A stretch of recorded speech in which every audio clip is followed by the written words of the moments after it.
ಪಂಚರಾಜ್ಯಗಳ ಚುನಾವಣೆಯಲ್ಲಿ 3 ಕಡೆ ಗೆಲುವು ಸಾಧಿಸಿರುವಂತಹ ಬಿಜೆಪಿ ನಾಯಕರು ಇನ್ನೆರಡು ಕಡೆ ವಿರೋಧಿಗಳನ್ನು ಸೋಲಿಸುವಲ್ಲಿ ಯಶಸ್ವಿಯಾಗಿದ್ದಾರೆ. ಅದೇ ಹುಮ್ಮಸ್ಸಿನಲ್ಲಿ ಮುಂಬರುವ ವಿವಿಧ ರಾಜ್ಯಗಳ ವಿಧಾನಸಭೆ ಚುನಾವಣೆಯಲ್ಲಿ ಗೆಲುವು ಸಾಧಿಸಲು ರಣತಂತ್ರ ಎಣೆಯುತ್ತಿದ್ದಾರೆ. ಅದರ ಭಾಗವಾಗಿ ಕರ್ನಾಟಕವನ್ನು ಗಂಭೀರವಾಗಿ ಪರಿಗಣಿಸಿರುವಂತಹ ಬಿಜೆಪಿ ನಾಯಕರು ಕರ್ನಾಟಕ ಗೆದ್ದರೆ ಕೇರಳ ಹಾಗೂ ತೆಲಂಗಾಣದಲ್ಲೂ ಕೂಡ ಅಧಿಕಾರ ಹಿಡಿಯಬಹುದು ಎನ್ನುವಂತ ಮಾಸ್ಟರ್ ಪ್ಲಾನ್ ಅನ್ನು ಸಿದ್ಧಪಡಿಸಿದ್ದಾರೆ. ಹೀಗೆ ಮುಂಬರುವ ವಿಧಾನಸಭೆ ಚುನಾವಣೆಯಲ್ಲಿ ಮಾಜಿ ಮುಖ್ಯಮಂತ್ರಿ BS ಯಡಿಯೂರಪ್ಪ ಅವರ ನೇತೃತ್ವದಲ್ಲಿ ಮುಂದುವರಿಯಲು ಮುಂದಾಗಿದೆ. ಹಾಗಾದರೆ ಬಿಜೆಪಿಯ ಮಾಸ್ಟರ್ ಪ್ಲಾನ್ ಏನು?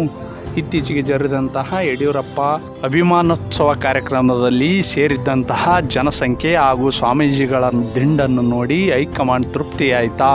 ಈ ಕುರಿತು ಇನ್ನಷ್ಟು ಮಾಹಿತಿ ನೀಡ್ತೀವಿ. ನಮ್ಮ ಚಾನಲ್ ಸಬ್ಸ್ಕ್ರೈಬ್ ಮಾಡಿ, ಶೇರ್ ಮಾಡಿ, ಲೈಕ್ ಮಾಡಿ, ಹಾಗೆ ಕಾಮೆಂಟ್ ಮಾಡಿ. 2023ರ ಕರ್ನಾಟಕ ವಿಧಾನಸಭೆ ಚುನಾವಣೆಯಲ್ಲಿ ಬಿಜೆಪಿ ಹೈಕಮಾಂಡ್ ಹಲವು ತಪ್ಪುಗಳನ್ನು ಮಾಡಿದ್ದರಿಂದ ರಾಜ್ಯದಲ್ಲಿ ಅಧಿಕಾರ ಕಳೆದುಕೊಂಡಿತ್ತು. ಮಾಜಿ ಮುಖ್ಯಮಂತ್ರಿ BS ಯಡಿಯೂರಪ್ಪ ಅವರನ್ನು ವಿನಾಕಾರಣ ಕೆಳಗಿಳಿಸಿರುವುದು ಬಿಜೆಪಿಗೆ ದೊಡ್ಡ ಮಟ್ಟದ ಹಿನ್ನಡೆಯಾಗಿತ್ತು. ಹೀಗಾಗಿಯೇ ಲಿಂಗಾಯತರು, ವಿವಿಧ ಮಠಾಧೀಶರು ಬಿಜೆಪಿ ಹೈಕಮಾಂಡ್ ವಿರುದ್ಧ ಕೆಂಡ ಕಾರುವ ಜೊತೆಗೆ ಕರ್ನಾಟಕದಲ್ಲಿ ಬಿಜೆಪಿಯನ್ನ 65 ಸ್ಥಾನಕ್ಕೆ ಇಳಿಸಿದ್ದರು. ಅಲ್ಲದೆ ಲಿಂಗಾಯತರು ಘಂಟಾಘೋಷವಾಗಿ ಕಾಂಗ್ರೆಸ್ಗೆ ಬೆಂಬಲಿಸಿದ್ದರಿಂದ ಕರ್ನಾಟಕದಲ್ಲಿ ಭರ್ಜರಿಯಾಗಿ ಕಾಂಗ್ರೆಸ್ ಅಧಿಕಾರಕ್ಕೆ ಬಂದಿತ್ತು. ಹೀಗಾಗಿಯೇ ಬಿಜೆಪಿ ಹೈಕಮಾಂಡ್ ಹಳೆಯ ತಪ್ಪನ್ನು ಮರುಕಳಿಸದಂತೆ ಹಾಗೂ ಆಗಿರುವಂತಹ ತಪ್ಪುಗಳನ್ನು ತಿದ್ದಿಕೊಳ್ಳಲು ಮುಂದಾಗಿದೆ.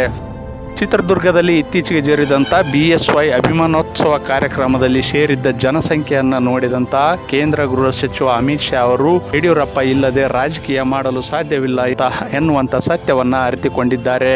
ಹೀಗಾಗಿಯೇ BSY ನೇತೃತ್ವದಲ್ಲಿ 2028ರ ಕರ್ನಾಟಕ ವಿಧಾನಸಭೆ ಚುನಾವಣೆ ಎದುರಿಸಲು ಬಿಜೆಪಿ ಹೈಕಮಾಂಡ್ ಚಿಂತನೆ ನಡೆಸಿದೆ ಎಂದು ಹೇಳಲಾಗುತ್ತದೆ. ಅದರಲ್ಲೂ ಬಹುಮುಖ್ಯವಾಗಿ BSY ಅವರ ಸುಪುತ್ರ ವಿಜಯೇಂದ್ರ ಅವರಿಗೆ ಜವಾಬ್ದಾರಿಯನ್ನು ಕೊಡುವ ಜೊತೆಗೆ 150 ಸ್ಥಾನಗಳನ್ನು ಕರ್ನಾಟಕದಲ್ಲಿ ಗೆಲ್ಲುವಂತ ಟಾರ್ಗೆಟ್ ಅನ್ನ ಯಡಿಯೂರಪ್ಪ ಅವರಿಗೆ ನೀಡುವ ಸಾಧ್ಯತೆ ಇದೆ. ಈಗಾಗಲೇ ಅಮಿತ್ ಶಾ ಅವರು ಅಲ್ಲದೆ ಪ್ರಧಾನಿ ನರೇಂದ್ರ ಮೋದಿ ಕೂಡ ಯಡಿಯೂರಪ್ಪ ಅವರ ಬೆನ್ನಿಗೆ ನಿಂತಿದ್ದು ವಿಧಾನಸಭೆ ಚುನಾವಣೆಯನ್ನ ಗೆಲ್ಲಲೇಬೇಕು ಎನ್ನುವಂತ ಟಾರ್ಗೆಟ್ ಅನ್ನ ಯಡಿಯೂರಪ್ಪ ಅವರಿಗೆ ಕೊಟ್ಟಿದ್ದಾರೆ.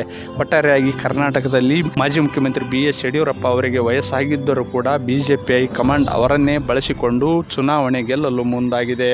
ಹೀಗಾಗಿಯೇ ಬಿಜೆಪಿಗೆ ಯಡಿಯೂರಪ್ಪ ಅನಿವಾರ್ಯ ಎನ್ನುವಂತಹ ಸ್ಥಿತಿ ಕರ್ನಾಟಕದಲ್ಲಿ ನಿರ್ಮಾಣವಾಗಿದೆ.